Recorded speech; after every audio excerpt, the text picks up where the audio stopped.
Pochinki keseyi. Ali markete. Camı Şafi, camı yenge Şafi.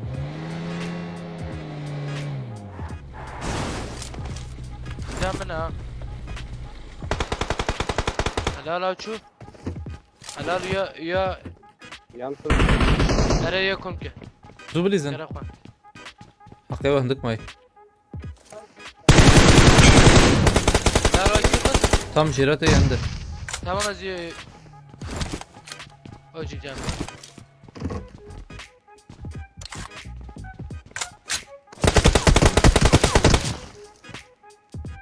Ya dijur abi. Sen bilirsin Şafi sen DPS'e. Ya. Salama. ده الصعاب هي. Hüye. Hüye abi.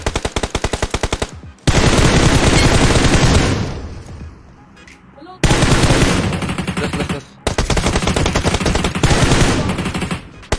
Kerem resim. بليز وشافي بليز. Orada. Hala da bakıyor lan.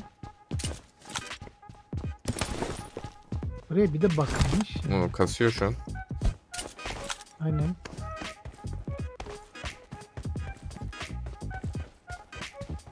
Adam var lan.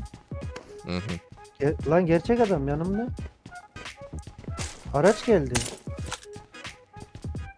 Çatı yapacağım. Ha, bana da yakın. Oha adam çatı yapmış. Ya.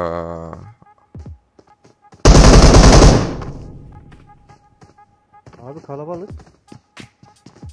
Tam önüm mü? Ya bu ne ya?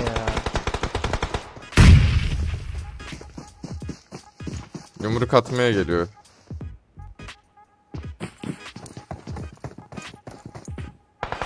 Ben çıkıyorum. Adam burada. Duvar arkasında abi. Bana bakıyor. Mark the location. Yapma ya. Saymadı lan. Yemin ederim benim vuruşumu saymadı ha. Oğlum bunlar nasıl yapıyor lan şimdi? Adam çatıdaymış. Düştükten sonra infosu geldi. Oradan birdenbire çıktılar. Nasıl oluyor ben onu anlamıyorum ki ya. Bizim gelişimiz adamlar 200 metreden duyuyor sesimizi. Adam dibimize giriyor biz öyle sesini alıyoruz.